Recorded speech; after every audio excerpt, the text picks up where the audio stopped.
Bueno, pues si les parece, comenzamos ya para respetar el tiempo de todos y pues los que se nos vayan sumando se van incorporando a la sesión. Hola a todos, bienvenidos a otra sesión de Power Talks, un espacio de encuentro donde invitamos a líderes del grupo Dentsu y de diferentes industrias para hablar acerca de temas relevantes en la construcción de marcas de economía digital. Mi nombre es Rosa María Viñals, todos me dicen Rosy, soy estratega de marketing y comunicación corporativa en Dentsu para América Latina. Para aquellos que no nos conozcan, Dentsu es la primera red global de servicios integrados de marketing creada para la economía digital. Dentsu ayuda a sus clientes a ganar, mantener y hacer crecer a sus mejores clientes y lograr un progreso significativo para sus negocios. Somos un grupo con presencia en más de 145 países y cuyas marcas líderes a nivel global son Carat, DentsuX, iProspect, Isovac, Dentsu McGarry-Bowen y Merkle. En la sesión de hoy vamos a estar hablando sobre tendencias creativas para este 2021.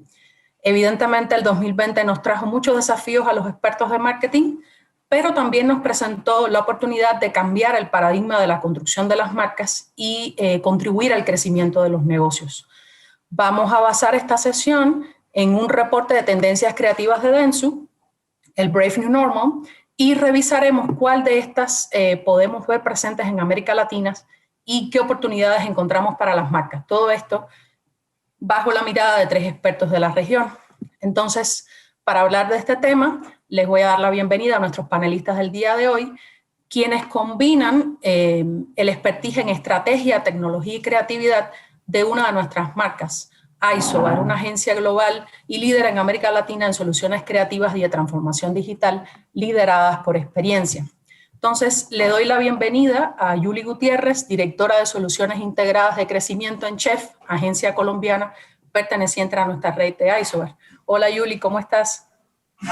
Hola Rosy, hola a todos, ¿cómo están? Gracias por acompañarnos. Gracias a ti.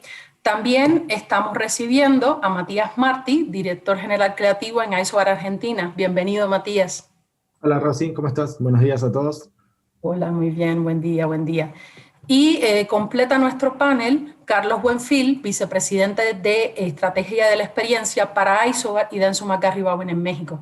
Carlos, gracias por acompañarnos. Hola Rosy, buen día a todos los que nos acompañan. Buen día.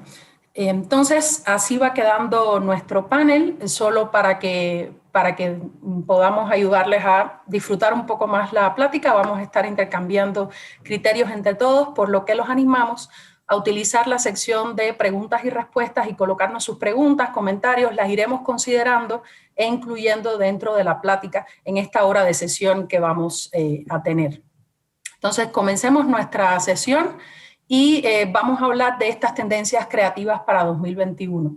Es importante comentarles que terminada la sesión le vamos a hacer llegar, por supuesto, un link para poder descargar este reporte en español y que puedan tener más información acerca de las tendencias. Ahora platiquemos un poco de ellas. Son estas 5 que están viendo en pantalla. Es la economía de la experiencia virtual, que habla un poco de cómo, pues a partir de la pandemia nos hemos volcado hacia la búsqueda de experiencias en entornos virtuales. Está el verdadero nosotros, que habla de, precisamente en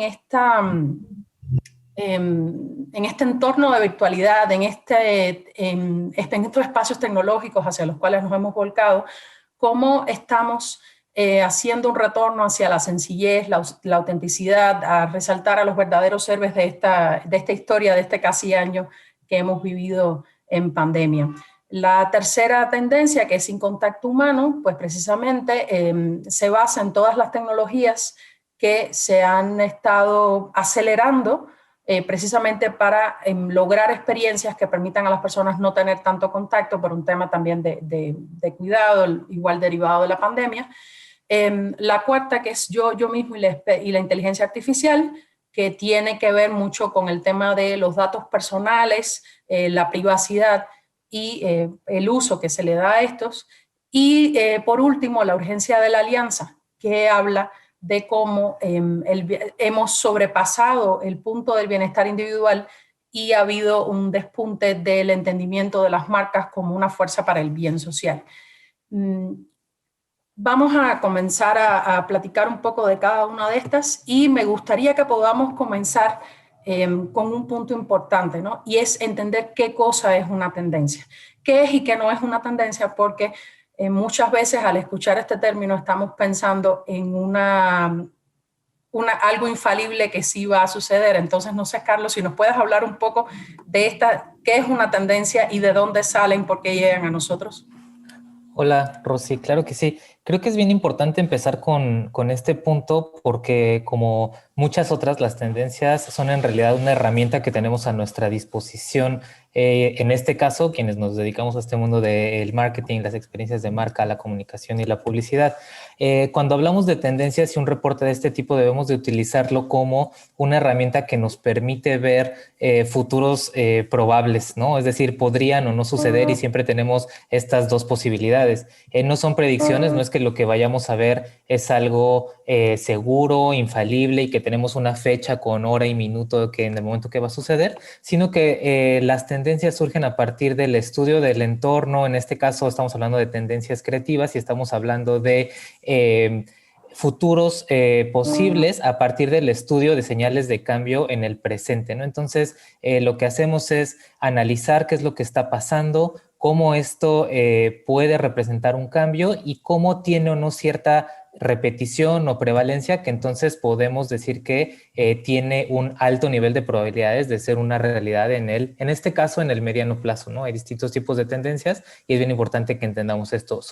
Lo que hablaremos en esta ocasión son tendencias principalmente creativas que obviamente están conectadas con temas tecnológicos, temas sociales, incluso pues digamos, económicos, ¿no?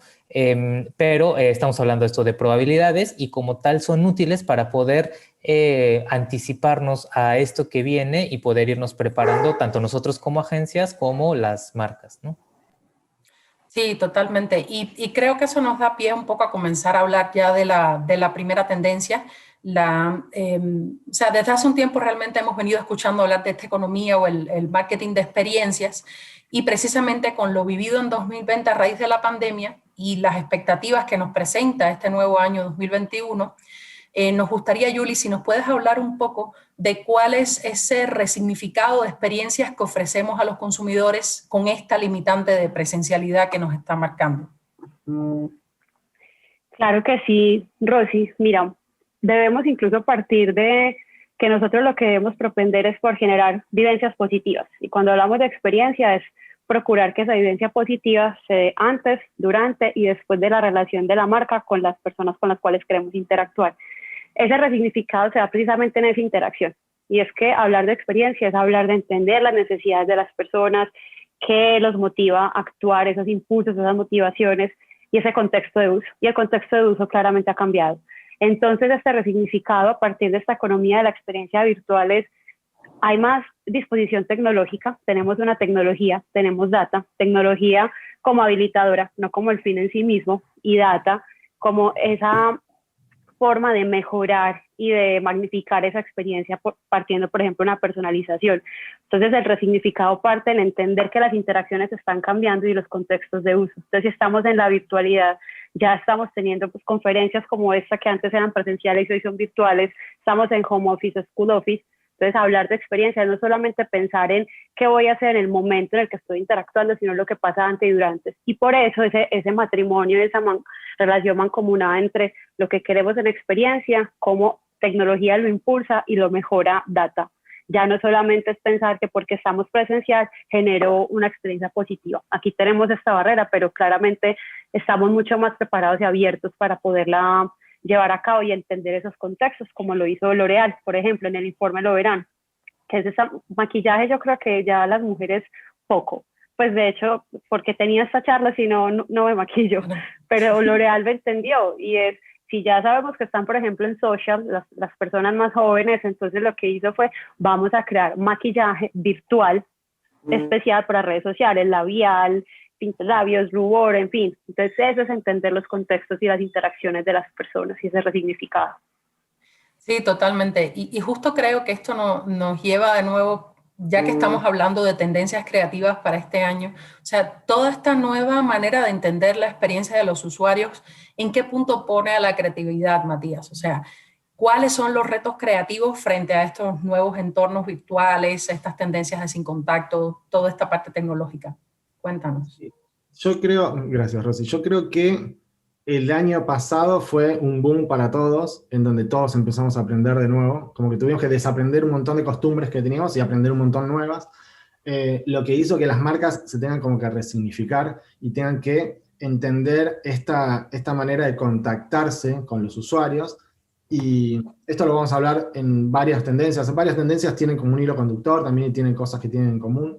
Pero lo que vamos a hablar es también que las marcas tienen que ser auténticas y tienen que saber comunicarse casi a la par con los usuarios.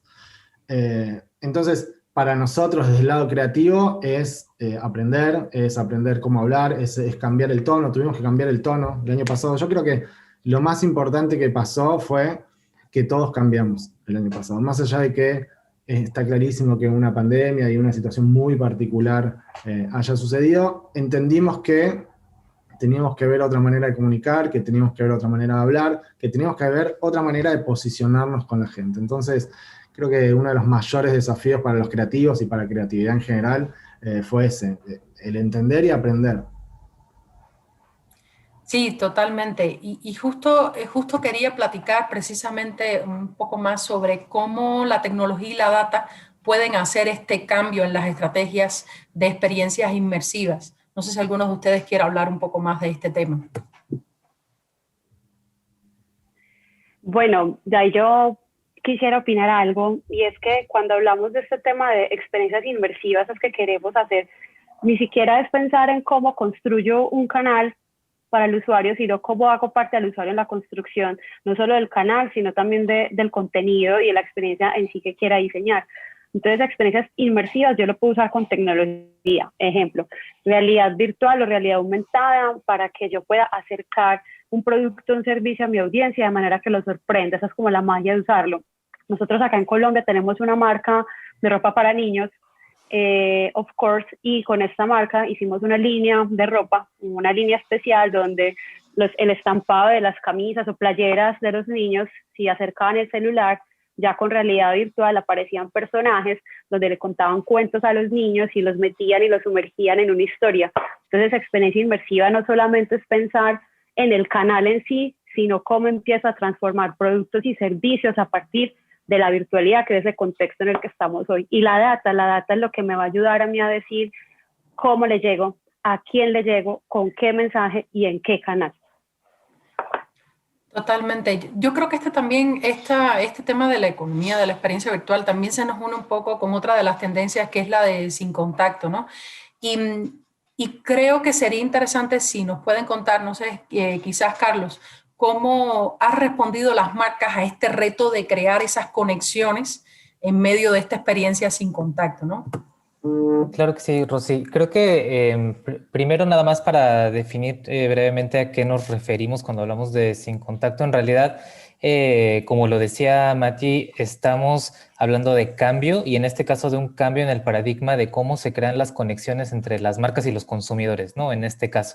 Entonces, cuando hablamos de sin contacto humano, estamos viendo en términos de tendencias una mayor prevalencia o una mayor frecuencia de experiencias de marca, en este caso de las conexiones que se están transformando a través de la intermediación de más tecnologías, ¿no? Y sobre todo cosas que antes parecía que no iban a ser algo tan común, ¿no? Lo decía Julia al principio, lo que estamos haciendo ahorita con esta charla, la educación, pero también en el contexto hemos visto citas médicas, ¿no? Y toda esta asistencia remota que se está dando. Entonces, en ese contexto, creo que cómo han respondido las marcas, creo que al menos desde mi punto de vista lo hicieron primero con un poco de resignación, ¿no? Es decir, no nos queda otra y entonces tenemos que reaccionar y un poco pues más bien mucho de reactividad. Y me parece que estamos ahora en una fase en la que obligar a las marcas, obligarnos a los consumidores a cambiar de paradigma en la forma en la que creamos conexiones, está abriendo un poco más hacia la parte de voluntad de cambio, ¿no? Y de estar dispuestos a experimentar más, invertir más, porque también la gente lo está tomando mejor, ¿no? No sé antes qué tanto alguien iba a estar dispuesto a pagar educación que fuera totalmente en línea, ¿no? Y ahora pues pareciera que es un poco como este concepto que se ha utilizado mucho de la nueva normalidad, ¿no? Entonces estamos viendo un crecimiento y aceptación de este tipo de experiencias intermediadas por tecnologías que antes no eran tan comunes. Y uno de los casos probablemente, pues por ser el más obvio de cómo crear un vínculo, que es el comercio, es uno donde hemos visto probablemente un cambio mayor en México, por ejemplo, y de hecho en Latinoamérica, ¿no? Leí ayer un artículo donde se habla de porcentajes de crecimiento en la región de más del 100%, ¿no? En México, según la AMBO, fue aproximadamente del 80% el crecimiento en comercio electrónico el año pasado. Entonces, estamos viendo no solamente en términos, digamos, de cómo se transforma con el uso de nuevas tecnologías, etcétera, sino también en términos realmente de los datos y en un aspecto económico, cómo se está transformando, ¿no? El comercio pareciera que cayó de pronto en un punto durante muchos años en el que era crear estas tiendas, los catálogos, las fotografías de producto, ir a dar un clic, agregarlo y vámonos, ¿no? Entonces, ¿cómo reduzco esos clics, etcétera? Y en realidad nosotros estamos viendo desde este lado, y no solamente en México, que se está reinventando el comercio, ¿no? Hay casos, por mencionar uno de nuestro lado, con un cliente en una categoría que pareciera que el comercio no lo es tanto, el top en comercio en México está en el food delivery, ¿no? Los productos de salud, Sí. etcétera. Pero decíamos, ¿cómo transformar, por ejemplo, con esta nueva oportunidad también, el juntar esa experiencia de comercio en línea para la industria automotriz, ¿no? Y estamos trabajando con uno de nuestros clientes, con Chevrolet. Pueden entrar quienes están en México al sitio de Chevrolet y encontrar cómo estamos ahora creando una experiencia de comercio que busca, ahora que la gente no puede ir a la agencia, llevar la agencia a los clientes y combinar servicios, contenidos, comercio electrónico, etcétera, y todo, digamos, sostenido con un uso inteligente de los datos. Entonces, creo que eso es lo que estamos viendo, esta reacción que pasó de ser de resignación y reactiva a un poco de más voluntad, más proactiva, diseñar mejor la experiencia y sobre todo pues aprender e invertir en eso para adaptarnos a esta nueva realidad que mucho pues seguirá para los próximos años, ¿no? Sí, Matías nos estaba pidiendo la palabra, creo que nos quiere contar un poco de este tema, pero en Argentina. Adelante. Hablo en general igual, más que en Argentina. A mí lo que me gustó, en lo personal, a mí lo que me gusta de estas charlas también es que cada uno dé su punto de vista personal, que está buenísimo porque somos los que trabajamos en esto y un poco lo sufrimos y lo queremos.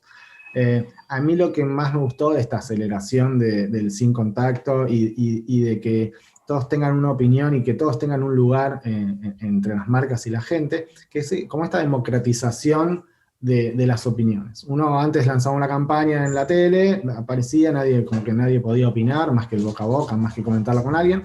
Ahora pones un posteo y tenés un montón de gente que le gusta y haters que no les gusta, y esa democratización hace que las marcas y la gente que estén como en el mismo plano. Y lo que quiero llegar con esto es que se retransformó algo que está buenísimo, que es que la gente tenga el poder también, y que tenga el poder de decidir y de opinar, y que también es bueno para las marcas, porque las marcas tienen un montón de datos que antes no tenían. Que quizás lo que sucedía era nosotros poníamos el comercial, hacíamos un research a ver cómo había ido y listo, nadie sabía más nada. Acá tenemos como una constante caudal de datos que vamos sabiendo qué es lo que opina la gente de nosotros. Y entonces me parece que en esta nueva normalidad, por decirlo de alguna manera, ganaron los dos lados. La gente empieza a tener tiene voz, que esto ya venía pasando hace bastante, pero ahora más, se aceleró un montón en el año pasado, y las marcas tienen un montón más de data para trabajar sobre eso. Entonces me parece que es súper, súper interesante.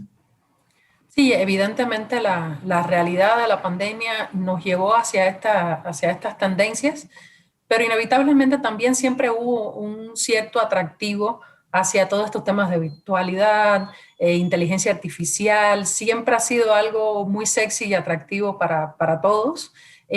Yo creo que un punto, y digo, ya hemos platicado de algunos ejemplos de qué se está haciendo en nuestra región, en América Latina, pero me gustaría si podemos profundizar un poco más de cuáles son los siguientes pasos en América Latina para poder implementar estas tendencias. ¿Qué tan real es para nosotros esto o no? ¿Cómo está funcionando? No sé si a lo mejor, Julie, tú nos quieras hablar de eso. Claro, mira, yo considero que el primer reto grande que tenemos, ya con todo esto que has mencionado de virtualidad, tecnología en la mano, es tratar de humanizar. Y es cuando ya no tenemos ese contacto físico, ya no tenemos esa oportunidad de la presencialidad, puede que la relación se empiece a volver fría. Entonces, humanizar esa experiencia y humanizar esa relación hace que se vuelva un reto para nosotros, más allá de la tecnología en sí, porque uno podría decir, el primer reto es que nosotros estamos lejos de usar inteligencia artificial, realidad virtual aumentada para ventas, por ejemplo, que ya hay otros mercados que están más evolucionados. Ese sí es un reto en sí mismo, no quería profundizar en él. Entonces, uno es pensar en eso, es esa humanización de la relación que quiero procurar y que quiero generar de mi marca con mis audiencias. Dos, es también cómo pensar en alianzas inimaginables y un diseño colaborativo.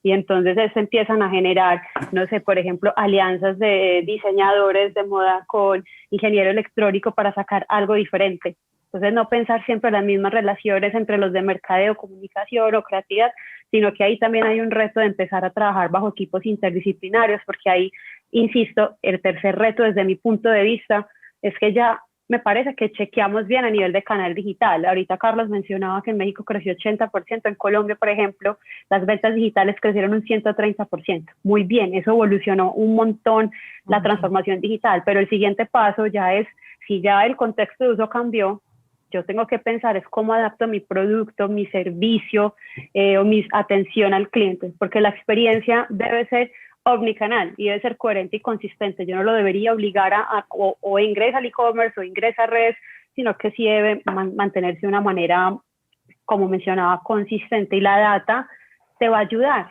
a lograr eso. Y es el momento de aprovecharlo, porque no sé si algunos saben, la third party data, dentro de poco no tendremos acceso a ella. Esas third party data, esa información que tengo de intereses, afinidades de la gente, a partir de todas las cookies o pixels que yo instalo en sitios. Entonces yo tengo que empezar a tener mi propia data. Ya construyo mi first party data para contactarlos y la third party data me ayuda para saber cómo contactarlos. Esos son como los principales retos para mí.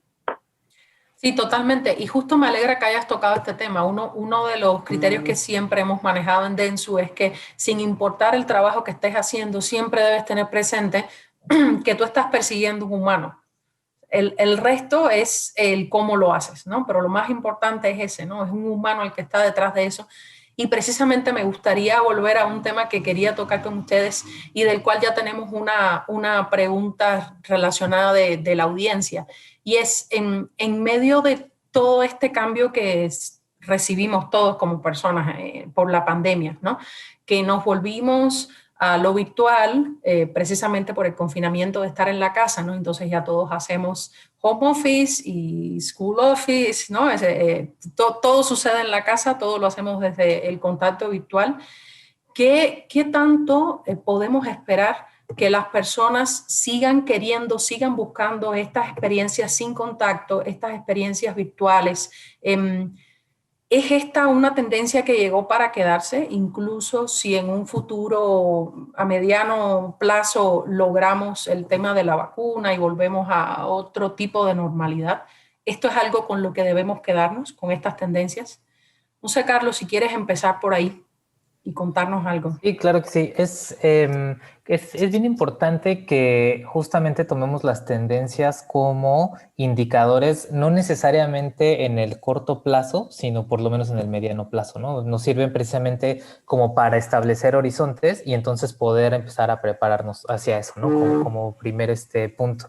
Y ahora eso nos permitirá entonces, con el horizonte establecido, adoptar una actitud de cuando hablamos, digamos, de estos conceptos del forecasting, me acuerdo que escuché uno que se llamaba el nowcasting, ¿no? Que dice, ya no es suficiente con estar tratando de mirar hacia el mediano o largo plazo, sino ahora es necesario estar todos los días analizando el cambio, ¿no? Entonces, creo que esa palabra es clave, el análisis del cambio de una manera constante y frecuente, precisamente para saber si algo está perdiendo o está ganando fuerza o se está transformando una de las tendencias que estamos platicando, y probablemente el próximo año tengamos otras condiciones, ¿no?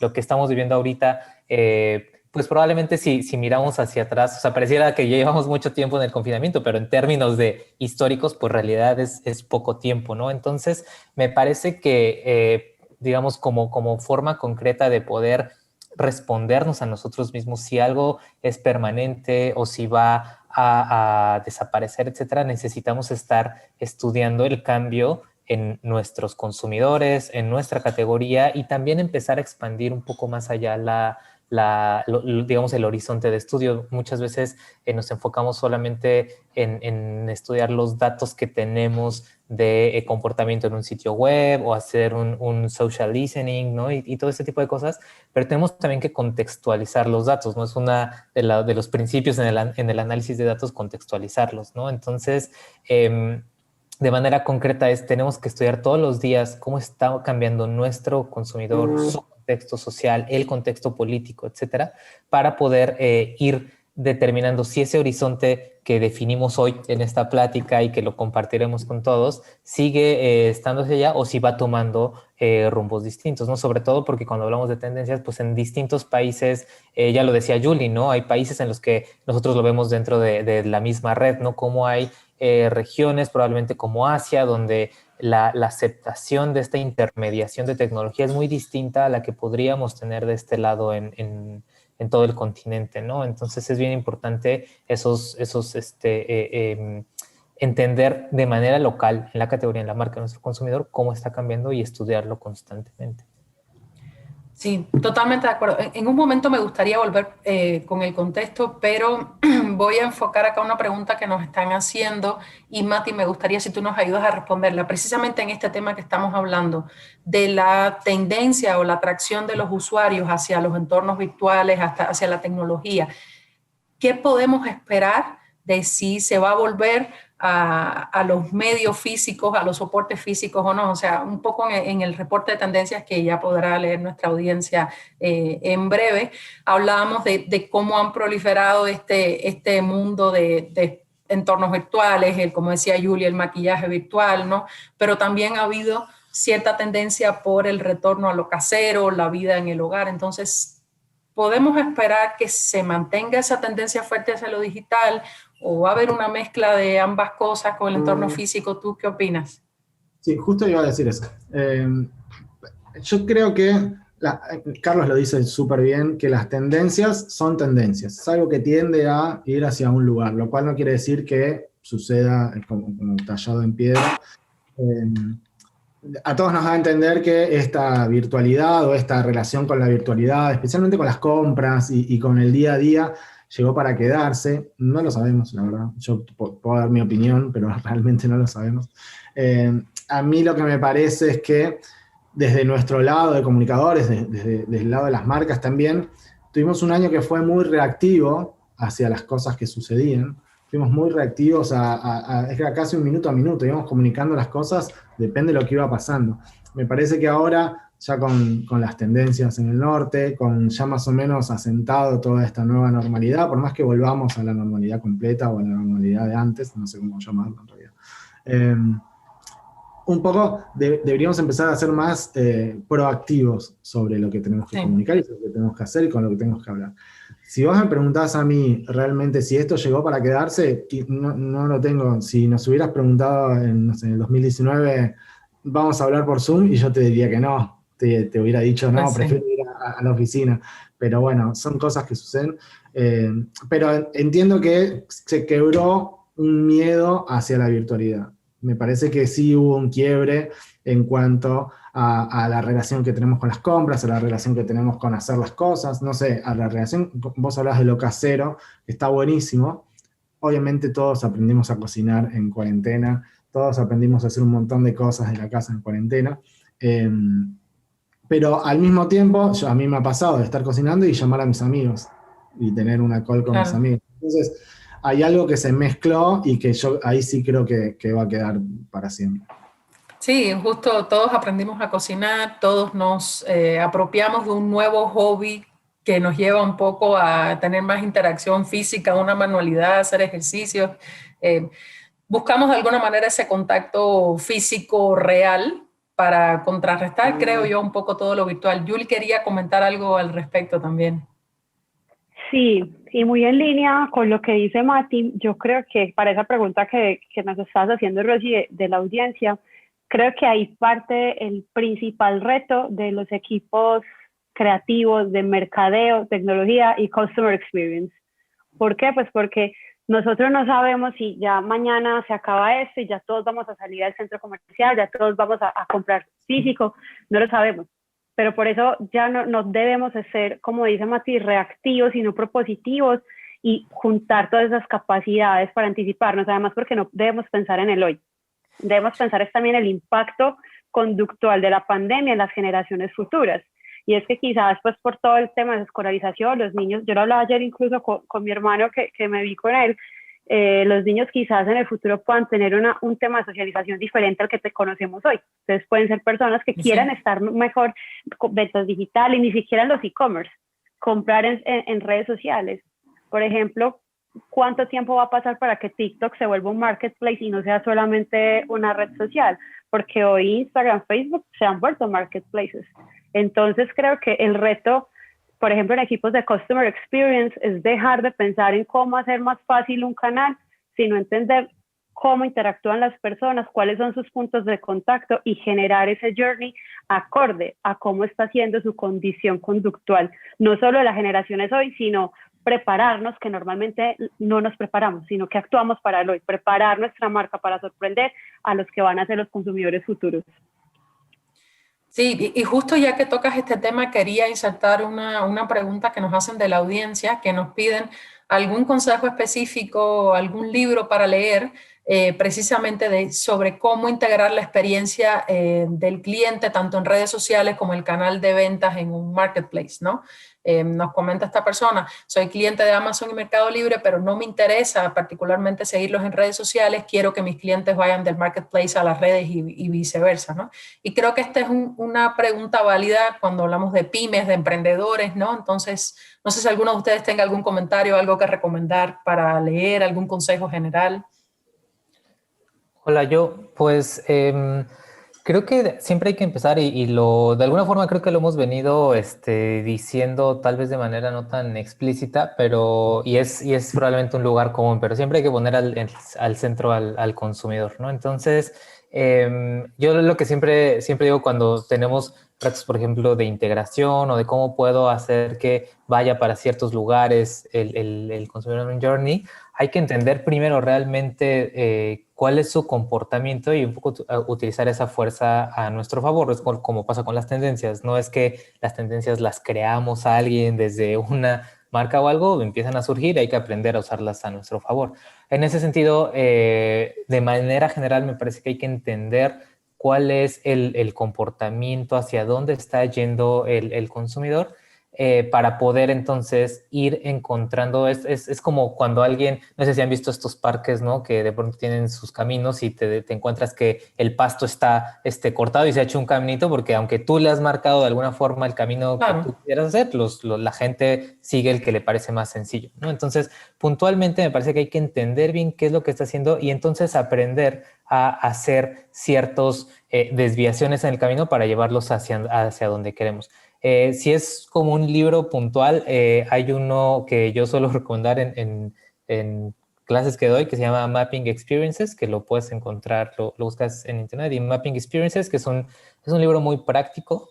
Puede ser entonces una buena herramienta para hacer esto, aprender a mapear el journey del consumidor y entonces empezar a crear estas desviaciones y poderlos llevar a donde tú quieras, ¿no? Es muy general, pero me parece que puede servir como un buen punto de partida para alguien que quiere hacer desde una pyme y no puede contratar, a lo mejor destinar un presupuesto a una consultoría de estas muy grandes. Creo que puedes empezar por ahí. Sí, justo si puedes, Carlos, en lo que seguimos platicando en el chat, compartirlo con todos los Claro. participantes, el nombre del libro. Y les hago otra pregunta igual que nos comparte la audiencia, que es precisamente viene relacionada con la anterior. ¿Cuáles de estas tendencias podrán ser adoptadas por pymes y no solo grandes empresas? Y si hay algún ejemplo en América Latina. No sé si alguno de ustedes tenga algo que aportar en este sentido. ¿A quién le gustaría hablar? Si quieres, yo puedo comenzar. Y yo creo que es una muy buena pregunta, partiendo pues de quienes, hablo en el caso de Colombia, el mayor generador de empleo y lo que moviliza la economía. En el caso de nuestro país son las pymes.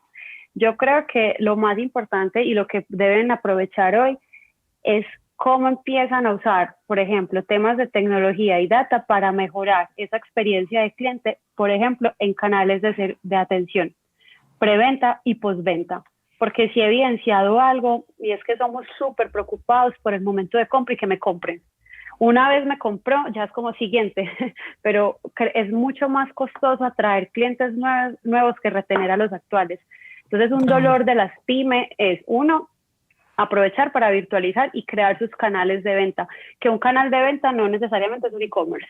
Un canal de venta, yo puedo mirar cómo lo puedo hacer con chatbots y generar ventas por medio de WhatsApp, cómo puedo generar ventas por medio de Messenger de Facebook, por Marketplace de Instagram. Entonces creo que un primer paso puede ser aprovechar plataformas existentes, madurar en esa venta en los canales de interacción donde las personas están, que son los canales sociales y de mensajería instantánea, para luego madurar, por ejemplo, a un tema de venta en línea.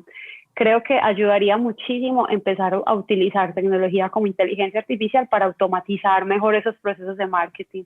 Y segundo, escuchar muy bien esas necesidades de las personas para empezar a mirar cómo tu servicio hoy atiende necesidades actuales y qué tan virtuales o digitales pueden llegar a ser. Y si definitivamente es un producto que necesita la presencialidad para poderse vender, como el caso que mencionaba Carlos hace un momento, entonces ahí es una oportunidad, por ejemplo, de pensar en networking y alianzas. Y es entonces lo que hablaba yo hace un rato de esas colaboraciones inesperadas, con quién me puedo yo juntar para entonces generar ese valor. Y podemos ver casos, por ejemplo, de campesinos que ya están vendiendo sus mercados por medio de Instagram, Facebook, Messenger y no necesariamente los grandes mayoristas, porque ellos también hacen parte de la economía. Entonces creo que ahí podría ser una oportunidad para este tipo de negocios, pensar en servicio al cliente, mejores atenciones canales de atención y usar las plataformas existentes para que aprendan, vayan agarrando experiencia para luego ya tener sus propios canales. Aprovecho e intercalo una pregunta que nos hicieron acá que tiene mucho que ver con eso y es precisamente cómo nos comenta esta persona que ha notado su crecimiento de su empresa en los marketplaces, ¿no? A comparación con el sitio web que ha disminuido y quiere saber un poquito de cuál es su criterio sobre el futuro de estas plataformas, cuáles tendrán mayor impacto y crecimiento. Brevemente, ¿qué opinan al respecto? Yo Si voy a quieres, decir... perdón, Mati, adelante. Voy a decir algo muy chiquitito para la pregunta anterior, que me quedó ahí en el tintero, que para las pymes hay algo que está buenísimo, que es como hacer valer lo que tienen, que a veces ese contacto uno a uno, ese contacto de persona a persona, ese contacto de poder mostrar la calidad de sus productos, eso como más cercano, es muy poderoso, y es algo que lo que nos pasó en este contexto fue volviendo hacia ese lado. Nosotros siempre buscábamos hacia las grandes marcas, hacia los grandes lugares para comprar, y terminamos yendo en este encierro, en esta pandemia, yendo a los lugares más chiquitos y más artesanales y más atendidos por gente. Entonces, me parece que hay un valor súper importante en las pymes, que es ese, que no tienen que mover un elefante para tener una respuesta online, por ejemplo. Si vos tenés un problema, lo podés solucionar en un segundo. Entonces, me parece que hay un montón de valor de la pyme que lo pueden aprovechar, y más en este contexto que está que el foco está muy puesto en eso. Eso solo. De acuerdo. Carlos, tú querías decir algo también. Para la pregunta que nos hacía sobre marketplaces versus website, es difícil, digamos, definir, el futuro está en tal marketplace, ¿no? Insisto, Claro, hay que entender los datos y para distintas marcas, distintas categorías serán distintos lugares. Creo que aquí lo que hay que entender muy bien son dos cosas. Uno es, en términos de e-commerce en general, desde Dentsu hemos entendido y estudiado que ya no es que hay un momento de compra, sino digamos, el consumidor siempre está comprando de alguna forma, ¿no? Por eso es que lo que mencionaba Yuli, ¿no? Estas redes sociales que ahora se convierten en marketplace, y estamos viendo cada vez se están, digamos, diluyendo las fronteras entre lo que es una red social, lo que es, y se está dando el momento de e-commerce, es cualquier momento en el que el consumidor entra en contacto con la marca en cualquier lugar, ¿no? Estos funnels a veces largos que pensábamos antes de awareness, etc., se están contrayendo y ahora es cualquier momento, es un momento para en un clic poder comprar. Y el otro punto es el punto de valor. Muchas veces crecen más, en este caso probablemente el mismo producto en un sitio propio y en un marketplace, crecen más en uno u otro por el valor que genera un sitio, que puede ser desde es más sencillo navegarlo, es más fácil encontrar el producto, es más fácil pagar, ¿no? Entonces, estas distintas fases de la compra hay que estudiarlas bien porque a veces simplemente es porque es más fácil y está creciendo más en otro lado, porque es más fácil pagar, ya tengo dada de alta mi tarjeta y no tengo que estarla metiendo, ¿no? Pensemos en la experiencia en alguien como Amazon, ¿no? Cada vez lo hacen más sencillo. Recordarán quienes sacaron estos botones que dabas un clic en tu casa, ni siquiera estaba en la computadora y automáticamente detonaba la orden de compra en el sitio. Entonces, son esas dos cosas. Uno, entender que siempre es una oportunidad para poder comprar en cualquier lugar. Habrá que entender eso y ya no habrá si un website o algo, sino poder comprar en cualquier lugar con un inventario centralizado, pero disponible en muchos lugares. Dos, ¿qué es lo que está haciendo que crezca? Si tú entiendes eso, puedes entonces a lo mejor llevarlos a crecer en el lugar que más te convenga, a veces por temas de fees y todo esto, ¿no? Pero es por ahí, es entender y tomar decisión. Sí, Julie, tú querías comentar también. Sí, solamente un comentario breve y mi recomendación para esa pregunta es que se mire los canales no de manera individual, sino articulados como un ecosistema integrado. Y es revisar el propósito. Entonces, si el marketplace es el que te genera un mejor crecimiento, es el que te genera conversión, pero quizás tu sitio puede ser un complemento para esa toma de decisión. Y no todos tus canales pueden llegar a tener el mismo propósito, sino identificar cómo es ese journey de la persona. Entonces, por ejemplo, no sé, redes te va a ayudar para despertar el interés, pero tu sitio te puede ayudar para responder esas preguntas que tenga la persona que no lo motiva a tomar la compra o para mostrar testimoniales que generen confianza, y ya tu marketplace puede ser ese punto de conversión. Entonces, la recomendación es mirarlo como una estrategia integrada para que de esa manera puedas atender a los diferentes tipos de audiencia digitales, porque habrá unos más humanistas que les importa más los comentarios de los demás, pero habrá unos más metódicos que quieren ver la información completa y el competitivo es dame la información ya, yo no quiero leer nada. Entonces es como mirarlo mejor como un ecosistema integrado que te complemente hacia tu objetivo de ventas y de mercadeo. Totalmente. Tomo un segundo para comentar a todos los participantes. Nos van quedando menos minutos. Si tienen alguna pregunta, por favor, la pueden colocar en el chat o en el espacio de preguntas y respuestas. A mí me gustaría en este punto que volvamos a uno de los temas que tú platicabas, Carlos, hace un momento, y es cómo al escuchar a nuestro consumidor debemos tener en cuenta siempre al contexto. Y bueno, pues una de las razones también por la que estamos platicando nosotros acá es porque precisamente nuestra región tiene diferencias, tiene particularidades. Me gustaría que hablaras un poquito con esto, sobre esto relacionado con el tema que estamos hablando hoy, las tendencias que veremos para este año. Sí, claro que sí. Lo mencionábamos también hace un momento, ¿no? Y Julia hacía énfasis en ahora también un reto de humanizar. Entonces, me parece que si bien hemos platicado de analizar los datos que muchas veces tenemos en nuestros dashboards, en nuestras bases de datos, etcétera, hay que entender también un contexto más amplio en el que esas decisiones de compra y esos comportamientos se están dando porque también influyen. Por eso estamos hablando de tendencias, ¿no? Entender, digamos, al consumidor no solamente como tal, como consumidor, sino como persona, ¿no? ¿Y qué datos tenemos de ese contexto? Por ejemplo, para ser muy concretos, hablábamos en Estados Unidos todo el movimiento de Black Lives Matter y cómo eso influyó también en que algunas marcas reaccionaran o no de alguna forma, marcas que a lo mejor típicamente han estado subidas en causas sociales y cómo esto también, digamos, contribuye a las comunidades en las que están. Aquí a lo mejor podríamos cruzar también con el tema de pymes, que suelen tener una conexión más cercana con sus comunidades y cómo grandes marcas también están tratando de encontrar estas causas, estos temas de valores, digamos, y sumarse a ellos, ¿no? Pero ¿qué pasa en nuestra región? Sabemos que cada región tiene sus tensiones y cuáles son las nuestras, ¿no? En México, por ejemplo, haciendo justamente un barrido, digamos, de estas señales de cambio, encontrábamos este año, y probablemente sucedió en algunos otros países, cómo se utilizaban plataformas como Animal Crossing, por ejemplo, para, en este contexto de confinamiento, manifestarse contra los feminicidios, por ejemplo, ¿no? Entonces, ¿cómo una marca debe ser sensible a estos contextos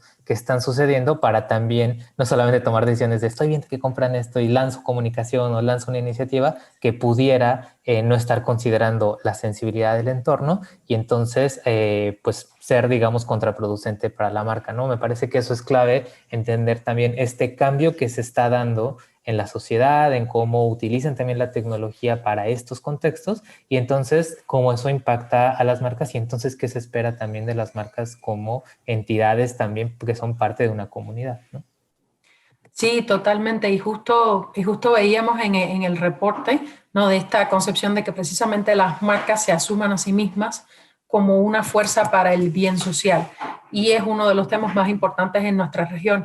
A mí me gustaría que tú, Matías, nos cuentes un poco de la experiencia, porque precisamente Argentina ha tenido un año muy interesante en temas sociales, entonces quizás tengas algo que compartir con nosotros. Sí, sí, nosotros en el report habla mucho sobre el Black Lives Matter, que quizás acá no llegó tanto, no llega tanto a Argentina, nosotros tenemos otro tipo de problemáticas, no sé, tenemos problemáticas con inequidad de género, con estereotipos, con la comunidad LGBTQ+, eh, y lo que sucedió, y lo que está buenísimo, y lo que es nuestra responsabilidad también, porque a veces no me gusta tanto como dar una bajada de línea, sino entender que es una responsabilidad para todos los que trabajamos en comunicación de tomar armas en este tema. Siento que las marcas empezaron a ser más auténticas y más transparentes, que es como un camino hacia donde tienen que ir, que está buenísimo, y entender nosotros desde nuestro lado también que tenemos esa responsabilidad de hacer pequeños cambios en la sociedad. Nosotros hace poquito, voy a contarlo muy rapidito porque no es como para contar todo lo que hacemos nosotros, sino más bien para contar un caso personal. Hicimos una campaña para una bebida de Fernet, se llama 1882, en el Día del Orgullo de la Comunidad LGBTQ+. Bueno, fue una campaña que estuvo buenísima, después les dejo el link en el chat para que lo vean el casito, no se los voy a contar. Y lo que sucedió es que fue difícil de vender, tuvo un montón de idas y vueltas, a nosotros nos gustaba mucho la iniciativa y terminó pasando que esa campaña fue la campaña más compartida, la campaña más likeada, la campaña que tuvo más comentarios positivos. Entonces, lo que nos suele suceder, o lo que a mí me gusta decir siempre, es como que tenemos la responsabilidad y que con pequeños cambios y con pequeñas diferencias podemos hacer las cosas distintas. Podemos hacer que nuestro trabajo y que las marcas sean un poco más honestas, sean un poco más auténticas, y que me parece que después de todo este contexto que nos tocó, todos van para ese lado. Todos como que es un valor en sí que la marca sea transparente y auténtica. Sí, totalmente. Y creo que también tiene un poco de conexión a este tema. O sea, aquí estamos hablando de esta última tendencia de la urgencia de la alianza, pero también se conecta con la segunda del verdadero nosotros, ¿no? Cómo precisamente entendiendo las marcas dónde está el valor para la sociedad, ya sea por lo que hemos estado hablando de desigualdades sociales o los temas, por ejemplo, de cambio climático, ¿no? Todo lo que tiene un impacto para el bien común. Hemos visto también ejemplos de estos temas en América Latina, de cómo los médicos, el personal de salud se vuelven los héroes de esta historia precisamente porque son los que están tomando ¿no? Haciendo el frente a la bala por todos nosotros. Y me gustaría, Yuli, que cuentes un poco de algo que sucedió en Colombia con respecto a esto, que creo que es muy interesante. Sí, bueno, sí, es un caso que sucedió con con uno de nuestros aliados y nuestros clientes acá, y es una marca de renta de vehículos.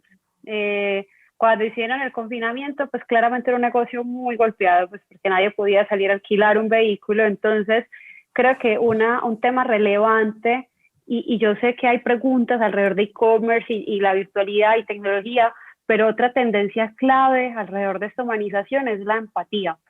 Y es como entonces me pongo en los zapatos del otro, y marcas más empáticas son marcas que van a generar mejor conexión.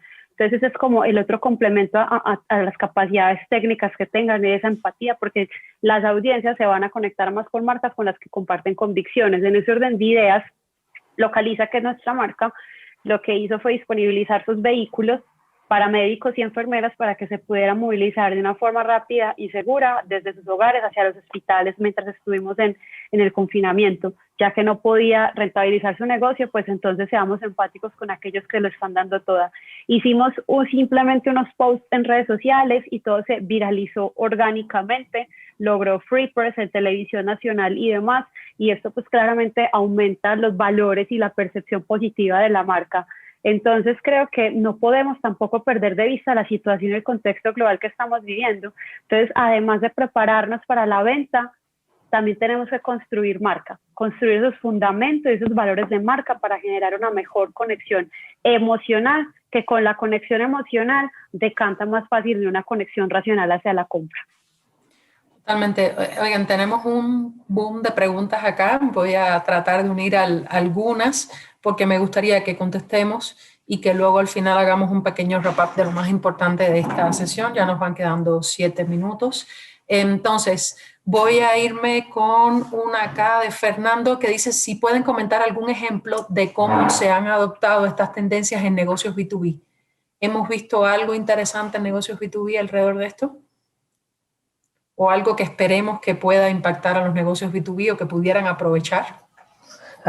A mí me parece que de manera general en las tendencias, lo verán en el documento, pero estamos hablando principalmente, yo diría, de 2 o 3 cosas, ¿no?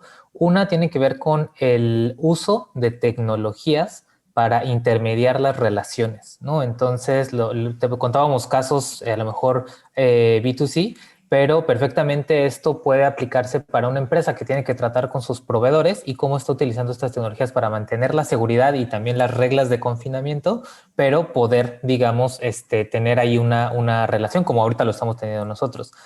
Por otro lado, el tema de las experiencias o productos virtuales también es algo que se puede incorporar a temas B2B, ya sea a través del uso a lo mejor de modelos en 3D, de realidad aumentada, ¿no? Es más allá de que sea un caso en particular, me parece que si lo pensamos como ciertos principios o características de un cambio de comportamiento, podemos entender cómo adaptarlos al B2B. Y sobre todo también, pues, digamos, el tema del compromiso y la alianza, cuando lo vemos de una forma un poco más integral, pues no solamente con nuestros clientes, ¿no? También lo es con los empleados, también lo es con los proveedores, etcétera. Entonces, estas tendencias, si bien están decantadas un poco hacia ejemplos de consumidor, podemos aplicarlas también a cómo tenemos estas relaciones con nuestros proveedores, insisto, nuestros empleados, etcétera, porque al final son ciertas tecnologías, ciertos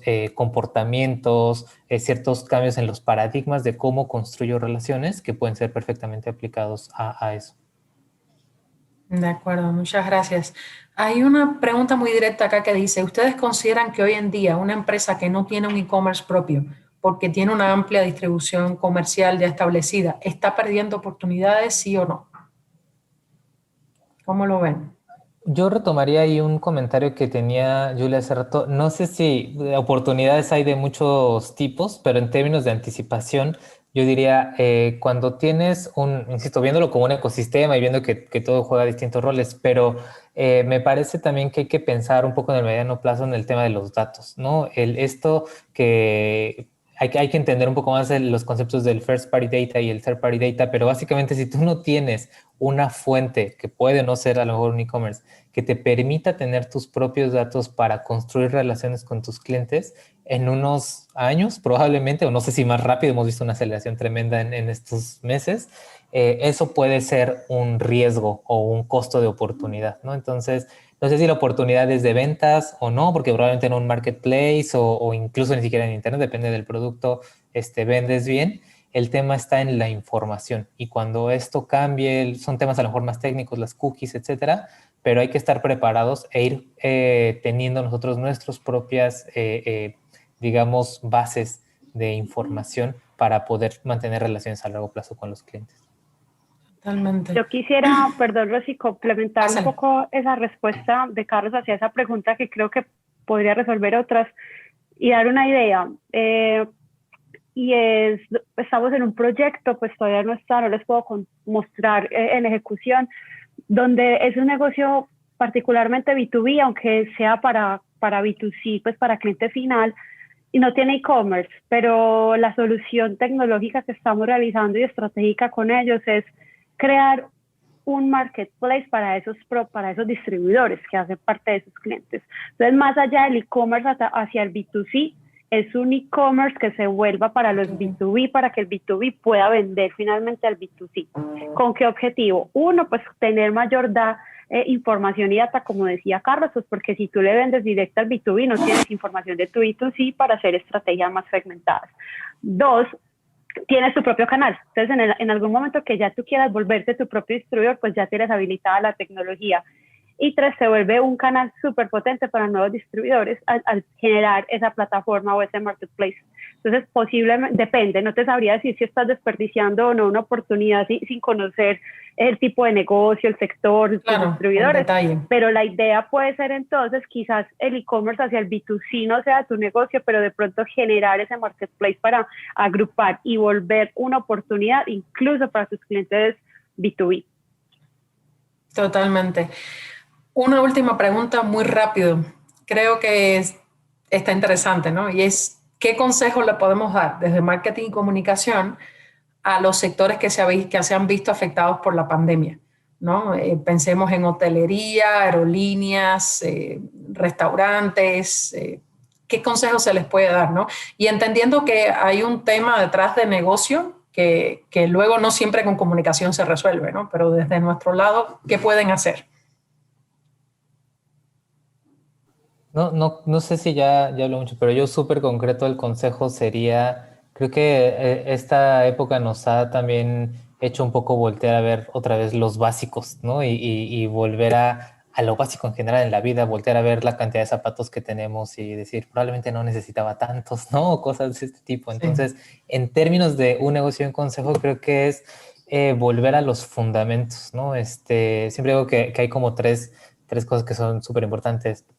O sea, investigar para tener información, analizar, hacer algo con esa información, hacer un plan, una estrategia y luego crear una solución que implemente esa estrategia, ¿no? Y creo que para las compañías es importante eso, volver a sus bases, ¿no? ¿Cuál es su propuesta de valor central? Y entonces contrastarla con la realidad, ¿no? Esta propuesta de valor es vigente, la tengo que adaptar y a partir de eso detonar los cambios que se tienen que detonar. Y por eso es importante tratar de hacer una pausa, analizar y actuar. Suena muy fácil, sé que es totalmente, pues, digamos, desde la lejanía, ¿no? Pero en un escenario ideal que yo pudiera dar un consejo es analizar, hacer un plan y actuar, ¿no? No solamente esperar que llegue la salvación de algún lado o esperar resultados distintos haciendo lo mismo, que digamos es una frase que escuchamos frecuentemente en muchos lados. Sí, Julie, querías decir algo, agregar algo acá. Sí, de manera también muy breve. Yo sé que a nivel presupuestal no va a ser viable, por ejemplo, tener que una gran campaña de marca y generar interés cuando hay incertidumbre. Mi recomendación sería quizás arrancar mejor por una estrategia de adquisición de data, información, tener información y first party data de esas audiencias para que puedan hacer estrategias más segmentadas y dirigidas, hacer remarketing, pauta programática, pero empezar sí a enganchar a quienes están mostrando interés y ya pues ya la manera sería independiente si va a ser una promo, si va a ser con mensajes emocionales, pero quizás la manera puede ser ya no llegar a lo masivo, sino llegar a lo segmentado para que puedan hacer un uso más eficiente de los recursos actuales. Y lo más también importante es el esfuerzo es de construir tu marca y no dejarla perder así en este momento estemos pasando por un momento difícil, con pequeñas acciones que pueden ser económicas, por ejemplo, un social, mirar en posicionamiento orgánico, pero mi recomendación más importante es estar monitoreando y hacer mejores estrategias segmentadas que masivas para que puedas empezar a tener una mejor conversión. Totalmente. Matías, querías hablar tú también al respecto. Sí, lo digo muy rápido, sé que estamos ya medio jugados de tiempo. Para mí hay algo súper importante que es, desde la parte de comunicación, desde la parte de las ideas, desde la parte de creatividad, es como volver a las bases. Es lo que decía Carlos, es volver a entender cuál es el core de nuestro negocio y empezar a crecer desde ahí y ser auténtico y entender también el contexto en cuanto a cómo comunicamos. De negocios los chicos saben mucho más que yo. pero desde la comunicación es ser súper auténtico, ser directo, entender que todos sabemos en el momento que estamos plantados y que estamos parados, entonces no tratar de vender cosas que no podemos lograr. Totalmente. Entonces, si les parece, vamos haciendo el cierre. Les pediría a cada uno de ustedes no más de 3 puntos de qué se deben llevar nuestros participantes de esta sesión. Oportunidades para, para las empresas o marcas, recomendaciones, no más de 3 puntos. ¿No? Como ustedes quieran, en el orden que prefieran. Bueno, empiezo yo si quieren. Perfecto. Para mí, desde la comunicación es lo que decía antes, ser auténtico, tender puentes. Tender puentes, yo siempre lo digo, es como estar en el mismo plano y generar comunicación entre los consumidores y las marcas. Ser auténtico y entender también desde nuestro lado, desde las empresas y desde la comunicación, que tenemos una responsabilidad para hacer algo un poquito mejor. Entonces, hagamos esos pequeños cambios que podemos, si podemos hacer grandes, hagamos grandes, si podemos hacer chiquitos, hagamos chiquitos, pero tener esa cintura para que donde estamos viviendo sea un poquito más lindo. Perfecto. Carlos, Yuli, ¿quién quiere seguir? Yuli, por favor. Adelante. Bueno, las 3 cosas que yo quisiera pues como dejar, las resumo en 3 palabras. ¿Cómo sorprendo? Primero, ¿cómo los conozco?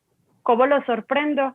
Y ¿cómo los conservo? Entonces, ¿cómo los conozco? Que lo hemos hablado un montón y es a partir de la data para mejorar, personalizar y segmentar. Entonces, eso ni siquiera lo veamos como una tendencia. Hoy es como un must-have. Y las oportunidades se pueden perder es por no saber realmente qué información puedo llegar a tener y no es comprar base de datos y así lo resuelvo, no. Porque de nada me sirve tener email si yo no conozco cuál es su interés, si es hombre o mujer de tal edad, si está casado, soltero y demás. Entonces así lo conozco para llegarle con ese mejor mensaje que era para sorprender. Y sorprender hay mucho. La tecnología, por ejemplo, es un habilitador, no es el fin en sí mismo. Entonces no veamos el e-commerce o la realidad aumentada, inteligencia artificial como es el propósito, no es el vehículo. El propósito es vender más, el propósito es generar un mejor servicio al cliente y demás. Y tercero, que es conservar, yo creo que parte de Score volverme interesante como marca a partir de qué es lo que cuento, cómo lo cuento, contenido interesante, contenido en tiempo real. Hay una plataforma, una herramienta chévere que se llama Synthesia, que es para generar videos casi en tiempo real, donde tú generas el texto y ya te genera el video con una persona hablando y gesticulando el texto que tú escribiste. Es una manera de segmentar y personalizar el mensaje. Entonces, por eso, recapitulando, pensar en cómo conocerlos para llegar a sorprenderlos y mantenerlos vigentes. La tecnología como ese habilitador y la data como lo que me va a permitir llegar a ello. Y el canal, insisto, ya superamos esa brecha, algunos quizás no, pero es la invitación, pero ya es mejorar, incrementar esa experiencia, es analizando qué quiero que pase antes, qué quiero que pase durante y qué quiero que pase después, y mi producto y servicio, si realmente sí estoy pensando en el contexto de uso y en las interacciones dadas hoy, como mi resumen. Perfecto, Yuli. En lo que le damos la palabra a Carlos, creo que te están pidiendo en el chat el nombre de esa app para que lo coloques, por favor. Carlos, tú cuéntanos tu wrap-up. Sí, yo más bien es como una recomendación y siguiendo un poco en esta narrativa de las tendencias, que es cambiar nuestro modo de pensamiento, de ser reactivos y de ver, ya llegó esto y ahora tengo que cambiar, o alguien hizo tal cosa, lo voy a imitar, ¿no? Dejar de ser reactivos y empezar a ser proactivos. O sea, y para eso hay un montón de cosas que hacer. Una es entender los horizontes que estamos viendo ahorita con las tendencias, ¿no? Estas fuerzas de cambio, cómo se está cambiando el entorno. Y ahí se resume lo que dije hace rato, ¿no? Para yo poder anticiparme, tengo que estar constantemente estudiando el cambio en mi alrededor, digamos, en mi contexto. También autodiagnosticarme e identificar qué tengo para poder usar ese cambio a mi favor, qué me falta, y si me falta, pues desarrollarlo y hacer algo al respecto, no quedarnos. Creo que yo he visto muchos casos en los que hay mucho diagnóstico y termina por no hacerse nada por miedo, porque pues así estamos bien, etc. Y el reto es ese, cómo paso de ser reactivo y voy a estar aquí hasta que algo pase y tenga que cambiar, a empezar a generar el cambio nosotros, ¿no? Eso me parece que es fundamental. Pareciera muy simple, pero la verdad es que hay muy pocos casos de compañías, de incluso pues grandes empresas que lo hagan, y ahí hay una gran diferencia. No importa si eres pyme, no importa si eres un gran corporativo, estudiar el cambio en tu contexto y usarlo a tu favor es clave para triunfar en este entorno tan incierto y tan acelerado. Perfecto, pues nos pasamos un poco, pero les agradezco mucho por este cierre. Gracias, Yuli, Matías, Carlos, por su tiempo, por la valiosa información que compartieron con todos nosotros hoy. Gracias a todos los que pudieron acompañarnos. Esperamos que hayan encontrado esta sesión de valor. Como les comentaba al inicio, les estaremos enviando un link para que puedan descargar este reporte de tendencias Brave New Normal. También les haremos llegar las direcciones de correo de nuestros panelistas, las tienen ahí en pantalla, pero se las compartiremos además por si les quedó alguna duda, tienen alguna pregunta, puedan continuar ese contacto. Les invitamos a mantenerse conectados y pendientes de nuestras siguientes Power Talks. Por favor, cualquier comentario, cualquier opinión son siempre bienvenidos. Estamos acá a su disposición. Los esperamos en el próximo encuentro. Por ahora, gracias por acompañarnos y que tengan todos un buen día. Gracias a todos. Gracias, Chao. hasta luego. Gracias.